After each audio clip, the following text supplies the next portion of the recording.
Welcome to the NBA Coast to Coast podcast brought to you by thelines.com. Coming to you from the West Coast, Josh Lander, joined by Nate Weitzer. He's on the East Coast, and we are looking at playoff props to close out the work week on a Friday. Plenty of playoff action still to go, though, in this first round. Got the Clips and the Mavs. Also got these Cavs and the Magic in the Eastern Conference. So we'll be taking a look at both those games for some playoff props, as well as those best bets that we have up in a separate episode. So make sure to subscribe to that page and continue to follow along with us through the rest of this postseason. Also going to be bringing you weekend videos, which we didn't do all the time in the regular season, but we are cruising through here for you guys. So continue to stick around. Also want you to head to thelines.com. Can't forget to mention that so that you do check out that NBA player prop tool that we have up there. Make sure that you're getting the best odds available to you when you are making bets this NBA season. Nate, let's go ahead and kick it off with your first best bet as we roll along here. Thursday night, getting ahead of this stuff. So nice and early, taking advantage of these early value props. Yeah, and I think Terrence Mann, we're getting a little bit of value on his props because he's technically questionable with a leg contusion. Usually a leg contusion is not something that's going to keep you out of the game or really hurt you once you get warm. So, I mean, over 13.5 points rebounds is something he's gone over very consistently when Kawhi Leonard's not available. I mean, you've seen in this series in particular, he's gone 7 and 5 in 22 minutes with Kawhi out there for 2 games. And then the other 3 averaged 11.7, 6.3 rebounds. So we're talking 18 in 35 and a half minutes per game, which is more than he played, last playoffs when Kawhi went down. But you combine all of them and he's still going over this. I mean, he's 12 points per game, about 4 rebounds per game in 14 career playoff games without Kawhi Leonard. He's been a favorite of Ty Lue's in these kind of playoff spots as a kind of a Swiss Army knife guy who can hit an open 3 if prompted and slash. And that's really the key here is, I mean, what I saw from James Harden is instead of continuing to try to dominate offensively in game 5, he was like very much in the first half, like, I'm just going to knife in here and look for the cutter. And I'm just going to pass and I'm going to pass. I'm going to show everybody how great of a point guard I am, which he does all the time. And Terrence Mann is the guy to kind of play off that. And he should be able to capitalize on some of the time he's drawing extra guys, Harden or PG, if they are still worried about his 3. And I mean, his minutes are pretty secure here because he's the primary defender on Luka. In 3 this season against Dallas, he's averaged 8.7 rebound chances, grabbed 2.7 contested boards, and averaged 14 and 4. So again, all the averages indicate like this is below what his expectation is, and I think he's pretty blowout proof. I mean, there is no blowout proof. It's an elimination game. The Clippers starter should be in there no matter what, and he's very much part of that rotation. Yeah, agreed. And like, there's a few guys that don't have quit in them. Terrence Mann has that dog, except for he's just never a primary consideration.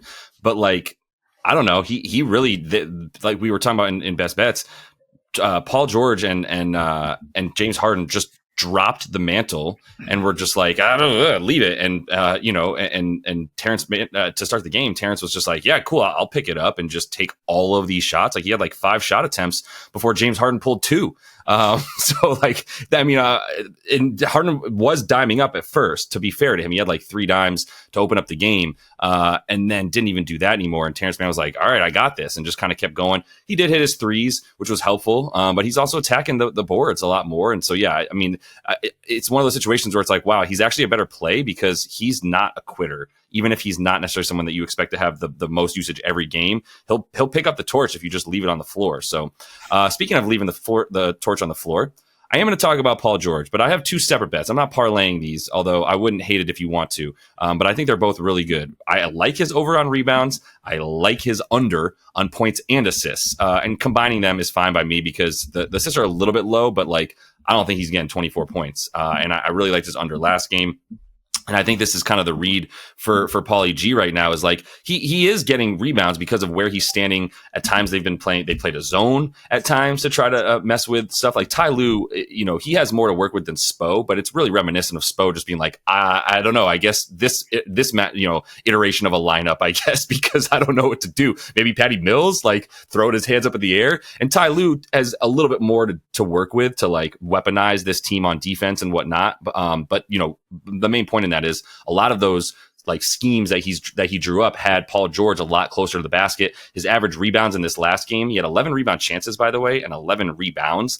I'm not banking on him getting 11 rebounds, but it's only 5.5. So it's like he's averaged 11 rebound chances. And now in another game where like we've seen a little bit less Zubac and a little bit more Mason Plumlee as well, which isn't necessarily going to impact him, but like Zubac is a better rebounder. He's one of the better rebounders at this point. He's certainly left in the playoffs, but all season he has been that. And so with that in mind, like a few less minutes for Zoo does definitely help us with Paul George. And I think he took that upon himself in this last game. Norman Powell is like allergic to rebounds. He's had like 8 rebound chances, yet still is only picking up 1 or 2. So there's just a lot of just like loose balls on the ground. And like to Paul George's credit, like as much as we want to say he's just going to like quit and maybe he doesn't have that dog as like an alpha, he still like was showing that level of effort on the boards this last game. And that's really what that drew my eye to it. So I was already kind of thinking if it's around 4 or 5.5 or even 6.5, but we get it at 5.5 for not the best juice, but still good enough for me to take it, then I'm going to take that for him. But as far as the points and assists go, like I said, the anomaly in this series for me is that Paul George hit all those shots in game 4, and that's it, and nothing else. Everything else has been right up on par. If this was at like 20.5 once more, I'd be like, okay, I'm a little bit loath to go under that. I think he's capable of getting about 20, maybe 21. I don't think he's going to, I think that's his ceiling. And if he does get the like 24, I don't think he's going to be so into it on offense that he's going to be getting dimes.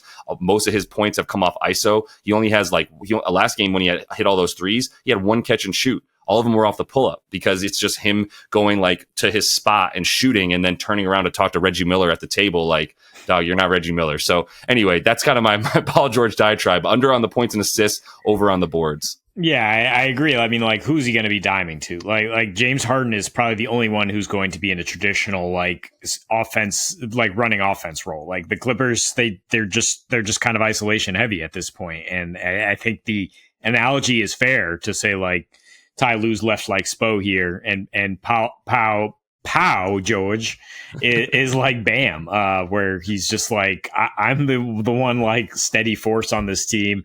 Harden being Tyler Hero can have these spike games and actually run some offense, but like that's all we got basically, yeah. And we're facing a far superior team. So we're going to take one non-Clipper here in this segment, though, Franz Wagner. And originally I was going to think under on PRA because I don't think he's going to score much in this series aside from that huge spike game he had. Yeah. I don't think it's his series to get it going on the inside, but I actually like his peripheral stats. So over 11.5 rebounds and assists is plus money slightly here. 11 potential assists basically in 3 straight games here. He threw 56 passes to Paolo's 39 in game 5. Talked about the huge usage rate for Paolo. He's not looking to pass much. And Franz has had the highest assist to pass ratio on the squad in the 2 home games they played in this series. Also, the rebound chances have been at about 12 the last 3, and he's grabbed 7.7. So we're talking like 6 assists, 7.7 rebounds. He actually deferred on 2 in game 5 and had 13 rebound chances. Again, if Jared Allen's limited and Evan Mobley's at the 5, that gives you more opportunities as a big wing like Franz. Get in there and grab more boards. And maybe Orlando does run some actual offense here now that they are home and they don't just ISO Paolo and ask him to hit these ridiculous fadeaways as they're playing in the fourth quarter. When Franz does drive, 13 drives in his last 3 in the series again. He's shooting 63%, so he's very much a threat. And he's only generated 1.3 assists on his 6 passes per game out of those drives. I think some of that can regress positively. So I really like the assists here.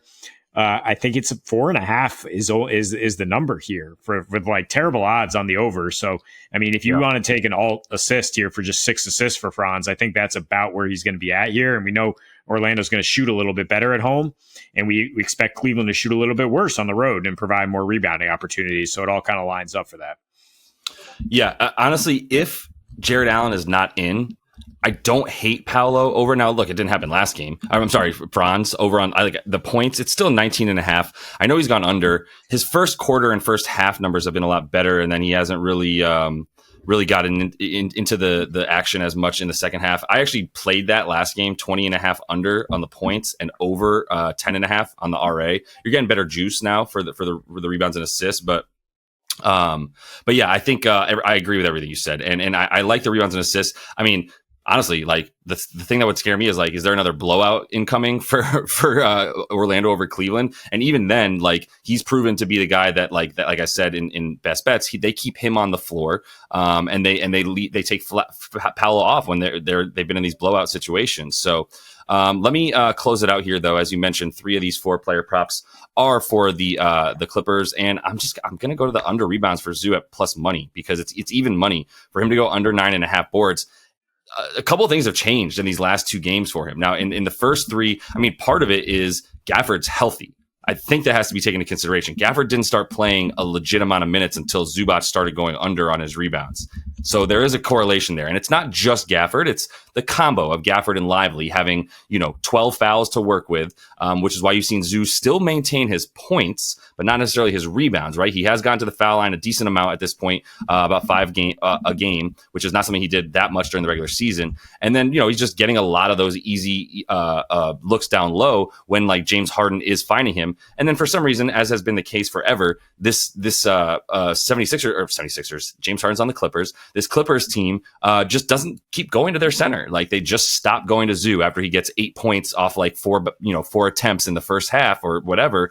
They just stop going to him, which happens a lot, I suppose. Like at the end of the game, the guards are just like trying to figure it out for themselves and everything tightens up and you don't have as much space to find your big man down low. I can understand that, but it's just been the case for them consistently as his first half points have been much more than his second half points other than one game in this series. All of that is for me to say like, the minutes haven't been there as much either. I think that's a big reason why you see Mason Plumlee coming in a little bit more now. His minutes have risen from 10 at the beginning of the series. He played 16 last game, 12 to 14 to 16. So they kept going up, and it seems like he's getting a little bit more trust, which my eye test is wondering why Ty Lue is doing that.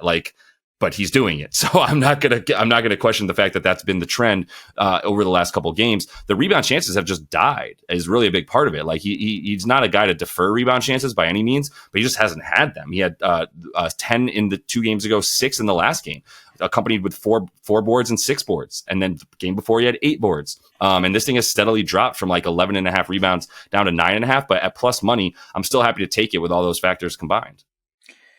Yeah, I mean, I think maybe it's because Maxi Kleber's woke up and he's actually able to hit threes now, forcing, a little more quickness at the 5 for Ty Lue. And so at least he's going to be a threat there. And that's why Zoo's minutes are dropping. Also, I just love the Mavs offense in this spot. So I don't think there's going to be that many rebound opportunities. Yep. So, I mean, Gafford, really stepped up in that last game, was physical, only played 19 minutes though, like tag teaming, like you said. And they just come at Zoo in waves here, and it'll be tough for him to maintain the status that in game 1, we knew that was an anomaly. Like he's not going to shack this series. Yep. No, 100%. And I would have mentioned the Mavs because I also expect them to shoot much better, but I was distracted by Josh Hart hitting a big 3 in this Knicks game at the end of the 76ers match. So you guys will know tomorrow when you're watching this video, did I end the night on a good happy streak, or did Philly somehow come back once more? But totally love Zoo under boards in this one on Friday night. So that's all the time we got for you, though. Continue to follow along. Check out the best bets in a separate video that we're bringing you both of these each and every day now moving forward. And until we see you next, happy betting.